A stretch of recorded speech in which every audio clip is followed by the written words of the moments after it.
C'est la suite de mes développements sur le chapitre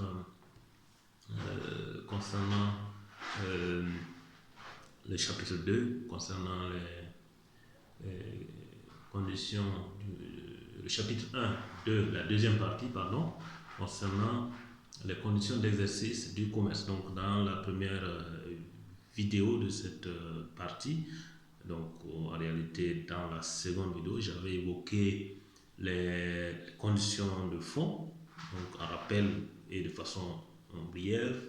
On est parti du principe selon lequel l'exercice du commerce est libre. Donc, toute personne a la liberté d'exercer le commerce, mais que cette liberté ne signifie pas que, évidemment, tout est permis. Non, la loi réglemente, la loi encadre cet exercice et soumet l'exercice de cette profession, de cette activité à un certain nombre de conditions, notamment la capacité juridique qui est au cœur évidemment des conditions d'exercice du commerce. Donc, je ne vais pas refaire cette partie, donc je vais rapidement passer au deuxième, du moins à la deuxième catégorie des conditions d'exercice du commerce, à savoir les conditions de forme. Donc, en rappel, j'avais expliqué que les conditions de forme sont regroupent plus ou moins les formalités, les aspects procéduraux, donc qui s'attachent à l'exercice de l'activité commerciale, donc qui n'ont rien à voir avec la personne du commerçant, c'est la personne intrinsèque du commerçant. Donc ce sont des aspects qu'on peut qualifier de périphériques, mais qui ont leur importance, parce que vous savez qu'en droit, la forme est essentielle. Donc sans la forme, toutes vos revendications substantielles n'ont pas de sens, ou du moins ne seront même pas reçues, puisque vous n'allez pas remplir les conditions si vous ne remplissez pas les conditions de forme. Alors, donc, au titre des conditions de forme, donc cette intervention sera vraiment brève. La loi retient deux principales conditions de forme.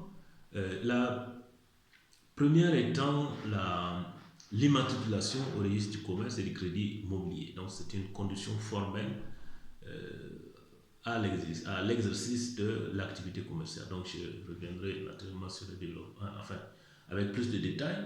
Et la deuxième, ou du moins la deuxième condition de forme qui peut faire rire, c'est en réalité un certain nombre d'obligations, notamment les obligations qu'on qualifie de comptables, les obligations comptables qui sont mises à la charge du commerçant. Donc vous voyez que ces deux types de conditions n'ont pas la même importance, mais vous le découvrirez quand je vais y mettre plus d'éléments, donc plus de développement. Alors en ce qui concerne d'abord le registre du commerce et du crédit immobilier. Alors la loi a prescrit, ou du moins a institué, un registre du commerce et du crédit immobilier. En réalité, c'est une institution qui comporte deux volets.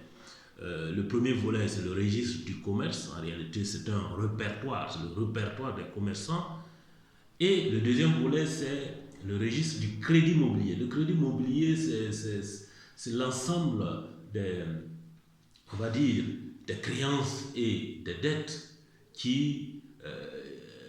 mobilières, naturellement, qui grèvent ou qui grèvent les entreprises commerciales, c'est-à-dire qui pèsent de façon substantielle sur les entreprises commerciales, donc qui ont une certaine importance, qui méritent évidemment que le public soit connu. Alors, ces deux institutions, ou du moins ces deux éléments, donc, composent aujourd'hui le registre du commerce et du crédit immobilier. Il était utile évidemment que les deux aspects soient mis ensemble pour que lorsque vous avez une information sur une entreprise commerciale, vous ayez en même temps l'information sur tout ce qui la valeur réelle de l'entreprise, parce que le crédit immobilier donne une idée de la valeur réelle d'une entreprise. Une entreprise peut paraître prospère, grandiose, mais quand vous regardez au fond, si cette entreprise est grevée, c'est-à-dire s'il pèse sur cette entreprise beaucoup de dettes, naturellement sa valeur diminue en fonction. Alors donc, cette institution vise en réalité à donner de la transparence, à entraîner de la transparence dans le monde des affaires. En ce sens qu'on voudrait au moins un lieu où l'on a les informations essentielles sur le commerçant. Oui, il y a certains détails sur lesquels je ne suis pas revenu dans la partie introductive, mais je suis obligé de rappeler l'une des spécificités du commerce, c'est son caractère peu formaliste. Donc qui se traduit de toute façon par la liberté de preuve, qui est consacrée au sujet des actes de commerce. Et cet allègement de la forme, évidemment, a comme contrepartie une obligation de renseignement, une obligation de transparence qui pèse sur chaque commerçant. En d'autres termes, le commerce demeure encore un cercle de gens qui se font confiance. Mais pour pénétrer ce monde, il faut faire patte blanche. Il faut donc déclarer toutes les informations, tout ce qu'il y a à savoir sur soi, de façon à ce que son interlocuteur, son partenaire soit bien informé, évidemment, à son sujet. Voilà donc ce qui a guidé, entre autres, justement, à l'institutionnalisation du registre du commerce et du crédit immobilier. C'est un système que nous avons hérité du droit français, que nous avons amélioré, parce que nous avons au moins cette doublure entre le registre du commerce et le registre du crédit immobilier. Mais bon, bref, ce n'est pas, c'est un vieux système que nous avons repris, mais qui permet en tout cas de renseigner les acteurs du commerce, des affaires, donc, par rapport à ceux qui y sont présents.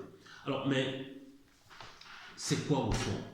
Qu'est-ce qu'un registre du commerce? Alors, il y a le dictionnaire de l'OADA qui a proposé une définition que je vais reprendre rapidement. Donc, d'après le dictionnaire de l'OADA, le registre du commerce et du crédit immobilier est un répertoire. C'est un répertoire de caractère officiel qui a pour objet de recevoir l'immatriculation des personnes physiques et morales commerçantes exerçant sur le territoire des États partis à l'OADA, sur le sortant, également de recevoir les inscriptions relatives au nantissement des actions et des parts sociales du fonds de commerce, du matériel professionnel et des véhicules automobiles, des stocks, aux privilèges du trésor, de la douane, etc., etc. Donc, vous voyez, ce sont ces deux éléments que je venais d'évoquer, donc la justification et l'objet, on va dire, du registre du commerce et du crédit immobilier. Alors, le registre du commerce et du crédit immobilier a donc pour finalité ou pour fonction de permettre aux assujettis, donc à cette formalité, de faire leur demande d'immatriculation et d'obtenir dès le dépôt de cette demande donc un numéro d'immatriculation. Ça, c'est un élément essentiel. Vous le découvrirez ultérieurement. Donc, un numéro d'immatriculation qui est en réalité, donc l'immatriculation au registre du commerce constitue en quelque sorte, de façon imagée, l'acte de naissance de l'entreprise commerciale. Donc, d'un point de vue formel, d'un point de vue juridique, vous devenez commerçant officiellement lorsque vous vous êtes immatriculé au registre registre du commerce et du crédit immobilier. Donc, c'est vraiment un acte essentiel et la loi fait obligation à toute personne physique ou morale qui entend exercer le commerce de s'immatriculer au registre du commerce et du crédit immobilier dans un délai d'1 mois. Donc, à compter donc au plus tard, donc 1 mois, à compter du début de l'exercice de l'activité, on devrait s'immatriculer, donc demander et obtenir justement cette immatriculation au registre du commerce et du crédit immobilier. Alors, en quoi consiste l'immatriculation? L'immatriculation consiste en réalité à renseigner un formulaire par un certain nombre d'informations relatives notamment à la personne du commerçant, que ce soit une personne physique ou une personne morale. Donc le nom, le prénom, le domicile, la date de naissance lorsqu'il s'agit de d'une personne physique, nationalité, date et lieu de mariage, régime. Donc tout ce qu'il faut savoir de la personne du commerçant, personne physique du commerçant. Et par rapport aux personnes morales, évidemment, c'est similaire. Hein. Ce sont quoi? C'est l'appellation ou la dénomination commerciale, la forme juridique adoptée, mais également l'ensemble des indications des associés qui sont indéfiniment et solidairement tenus des dettes sociales. Donc, vous voyez, il y a un parallélisme par rapport à l'immatriculation, qu'il s'agisse d'une personne morale ou d'une personne physique, même si la procédure varie en quelque sorte. Donc, d'abord, des informations sur la personne, ensuite, la personne commerciale, ensuite, des informations sur l'activité. Et à ce niveau, qu'est-ce qui est demandé? Il a attendu surtout que l'on renseigne le formulaire par rapport au domaine d'activité et au nom sous lequel le commerce va être exercé. Et s'il y a lieu, la nature exacte de l'activité ou des activités que le commerçant entend exercer. Voilà donc en quoi consiste l'immatriculation. Et comme je l'ai dit, lorsque, en plus justement de ce formulaire à renseigner, évidemment, vous voyez, le législateur n'est pas bête. Il va exiger un certain nombre de pièces justificatives, donc de pièces qui vont venir attester de la véracité, de l'authenticité des informations qui sont portées sur le formulaire d'immatriculation. Voilà, donc, par exemple, pour la personne physique, on va demander l'extrait d'acte de naissance. Lorsque vous êtes marié, on demandera l'acte de naissance pour voir qu'est-ce qui est inscrit là-dedans. Par rapport au domicile, on vous demandera un certificat de résidence ou en tout cas un document supplétif, un document qui permet de savoir que effectivement vous êtes à cet emplacement-là. Donc un certain nombre de pièces. Alors pour ce qui concerne les personnes morales, c'est-à-dire les sociétés commerciales, bien sûr, les pièces sont beaucoup plus complexes parce qu'une personne morale n'a pas d'extrait d'acte de naissance. Donc en lieu et place de l'extrait d'acte de naissance, c'est notamment les statuts de la société. Donc en fait, le contrat de société qui va constituer la base avec un certain nombre d'autres documents qui vont se joindre à cela, notamment le procès verbal de constitution de société, les attestations de souscription, de versement, etc. Donc autant d'éléments qui viennent renforcer ou étayer les informations portées sur le formulaire d'immatriculation.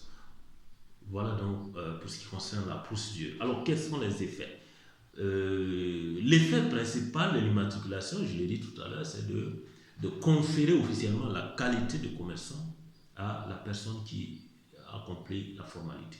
Donc qu'il s'agisse d'une personne physique ou d'une personne morale, dès l'instant où vous êtes immatriculé, vous êtes considéré dorénavant comme commerçant. Donc vous n'avez plus à prouver quoi que ce soit, il vous suffit de montrer votre certificat d'immatriculation au registre du commerce et vous prouvez par là que vous êtes commerçant. Donc voilà l'effet essentiel de l'immatriculation. Alors pour la personne morale, c'est encore plus palpable parce que vous savez, la personne morale n'existe que sur papier. Et justement, la loi considère que pour ce qui concerne les sociétés commerciales, l'existence juridique ne commence qu'avec l'immatriculation au registre du commerce et du crédit immobilier. Donc c'est la date d'immatriculation constitue en même temps la date de naissance de la personne morale. Donc, il y a un effet beaucoup plus substantiel pour ce qui concerne les personnes morales qui vont s'immatriculer. Alors, ça, ce sont les effets positifs. L'effet négatif, c'est-à-dire la sanction de la non-immatriculation, il n'y en a pas beaucoup, mais la principale sanction pour tout le monde, c'est l'absence de qualité de commerçant. Donc, vous ne pouvez pas revendiquer le statut de commerçant tant que vous ne vous êtes pas immatriculé au registre du commerce et du crédit immobilier. Donc ça, c'est la principale sanction négative, on va dire, de l'absence d'immatriculation au registre du commerce et du crédit immobilier. Voilà donc pour ce qui concerne l'immatriculation au registre du commerce et du crédit immobilier. Donc s'il y a d'autres questions ou d'autres informations que vous souhaiterez avoir, vous pouvez toujours poser des questions via le groupe WhatsApp et je reviendrai vous répondre. Alors, deuxième catégorie de conditions de forme, c'est ce que je disais tout à l'heure, c'est les obligations comptables. Alors, l'OADA a contraint, ou du moins fait obligation aux commerçants, donc entreprises physiques, enfin entreprises individuelles comme entreprises sociétaires, donc personnes physiques comme personnes morales, de tenir une comptabilité, donc une certaine comptabilité suivant évidemment une organisation comptable prédéfinie. Donc l'OADA est une organisation complexe qui a un régime, qui a un système juridique très complet en ce qui concerne le domaine des affaires. Donc ce n'est pas seulement le commerce que réglemente l'OADA, je l'ai dit. Donc dans l'introduction, j'ai donné un peu la liste des actes uniformes qui ont été adoptés. Et l'un des actes uniformes adoptés, c'est l'acte uniforme portant donc, sur la comptabilité des entreprises. Justement, cette comptabilité, ou du moins cet acte uniforme, a institutionnalisé une organisation comptable type à laquelle toutes les entreprises donc de l'espace WADA, les entreprises commerciales de l'espace WADA doivent donc se référer. Donc, obligation de tenir une comptabilité suivant une organisation comptable prédéterminée. Donc, et ce qu'il faut entendre par là en respectant l'acte uniforme portant sur la comptabilité des entreprises. Mais au-delà, l'acte uniforme relatif au droit commercial qui fait obligation aux entreprises d'avoir des obligations, ou du moins qui met les obligations comptables à la charge des commerçants, prévoit également un certain nombre de livres comptables dont la tenue est obligatoire. Donc, les entreprises, du moins les entreprises commerciales ou les commerçants doivent tenir une certaine comptabilité et en plus il est précisé qu'il y a des documents comptables dans la tenue, des livres comptables dont la tenue est obligatoire. Ces livres comptables donc, sont mentionnés à l'article 13 de l'acte uniforme relatif au droit commercial général et je le cite, il s'agit donc du livre journal, du grand livre, de la balance récapitulative et du livre d'inventaire. Je ne vais pas aller dans les détails, dans la définition de ces livres parce que ce sont des documents que vous allez apprendre à connaître dans vos différents cours d'introduction ou d'initiation à la comptabilité. Ce sont des aspects élémentaires en comptabilité et je sais que la comptabilité fait partie de vos programmes, donc je ne perdrai pas mon temps dans les explications. Alors, donc ces livres sont obligatoires pour les commerçants, à la fois les personnes physiques et les personnes morales. Alors, mais au-delà, il y a également, donc les 4 livres, ces 4 types de livres sont obligatoires, mais au-delà, en fonction de l'importance, en fonction de la taille de l'entreprise, le droit WADA a prévu des livres que l'on peut qualifier de facultatifs. Il s'agit d'abord d'un certain nombre de livres dont la tenue n'est exigée avec rigueur que pour les entreprises qui font partie du système qualifié de système normal. En fait, le système normal, c'est un peu le système qui s'applique aux commerçants dont le chiffre d'affaires est supérieur ou égal à 100 millions de francs CFA. Donc vous voyez que ce ne sont pas, il ne s'agit pas des petites entreprises. Alors donc à ces entreprises-là, à ces commerçants-là, il est requis la tenue rigoureuse justement de ces livres-là.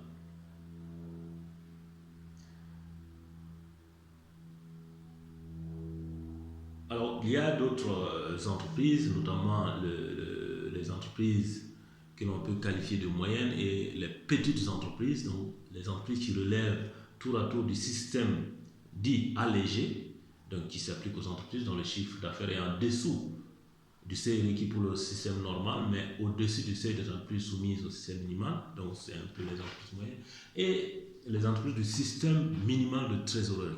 Donc ce sont les entreprises qui ont un chiffre d'affaires inférieur ou égal à 30 millions pour les entreprises de négoce, et à 20 millions donc, pour les entreprises artisanales ou assimilées, et à 10 millions pour les entreprises de services. Donc là, c'est en fonction, donc le seuil est fonction de l'activité. Donc voyez que pour les entreprises de négoce, on a 30 millions, pour les entreprises artisanales ou assimilées, 20 millions, et pour les entreprises de services, c'est 10 millions. Donc, alors, qu'est-ce qui est requis? Donc, ce sont les états financiers, l'établissement des états financiers annuels, que sont le bilan, le compte de résultat, le tableau financier des ressources et des emplois, donc le fameux TAFI, ainsi que l'état annexé. Donc ces documents-là, donc compte de résultat, tableau financier des ressources et des emplois, le bilan, ainsi que l'état annexé sont des documents qui sont considérés comme obligatoires pour les entreprises